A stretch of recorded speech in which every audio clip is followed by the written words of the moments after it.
Are you a fun person to hang out with? And I don't mean fun towards other people.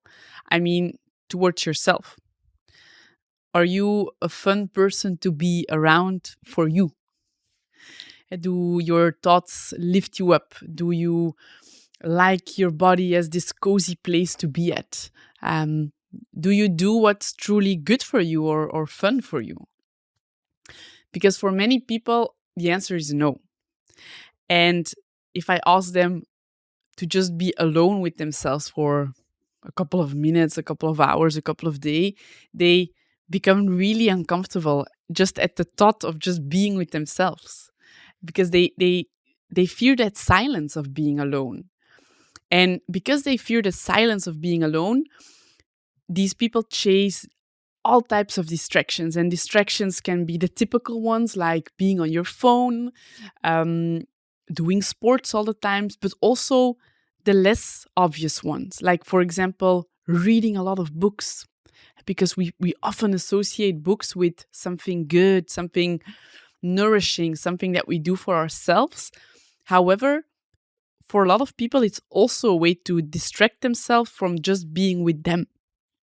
So ask yourself the question, if you're reading a book, do you do it because you just want to be cozy with yourself? Or is there a certain expectation about around reading that book, around how fast you need to read it, the type of books you need to read? And in your answer, you will know whether it's a way to distract yourself or something you really do to just have fun around yourself.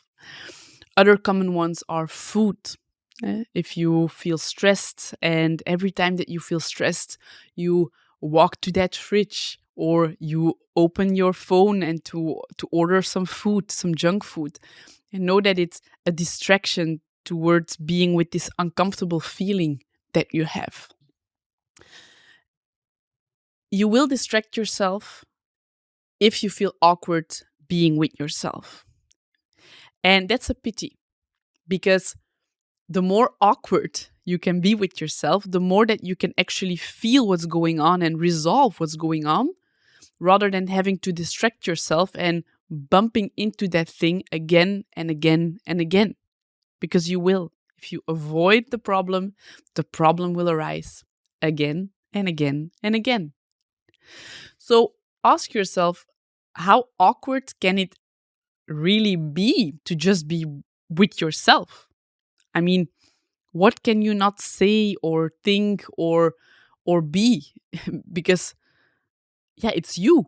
And the thing that you don't like about thinking or feeling or being, that's precisely where you need to be. That's precisely what you need to confront, because that's where the magic happens. And if you can confront that and if you can work with that, you don't need to go around and waste all that energy going around the problem, but you can just sit with it and resolve it.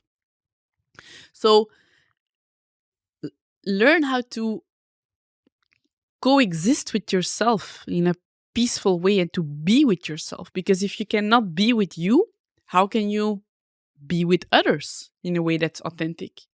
You can't. You first need to learn how to do it with you.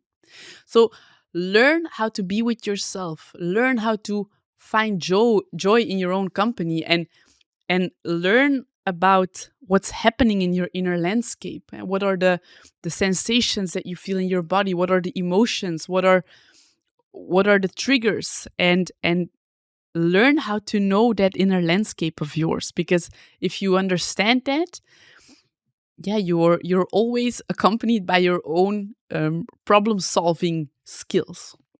And because once you discover that safety, that trust, and that genuine fun within yourself, I believe that this is really what's needed in order to fully feel free. And freedom, it's a value a lot of people seek, and they believe that freedom means not having to report to someone, having a lot of money so that they don't have that dependency anymore. But it's all external ways of gathering that freedom. Being truly free for me means that you are free from other people's validation, that you are free from external labels like having to be smart or successful.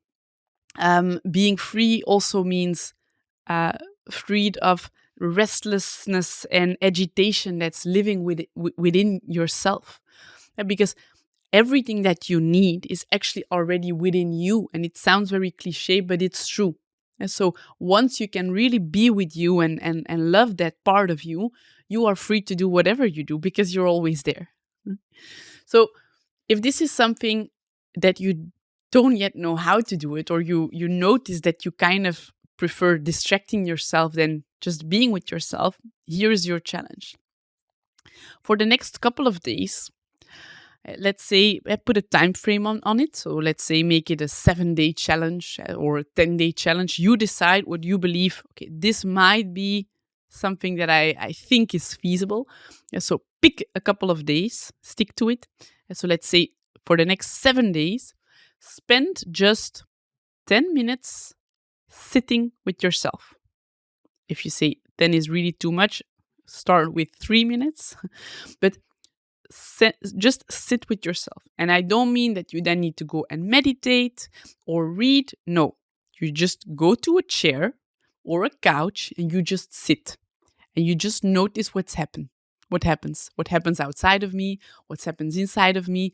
Just sit and notice for the next 7 days.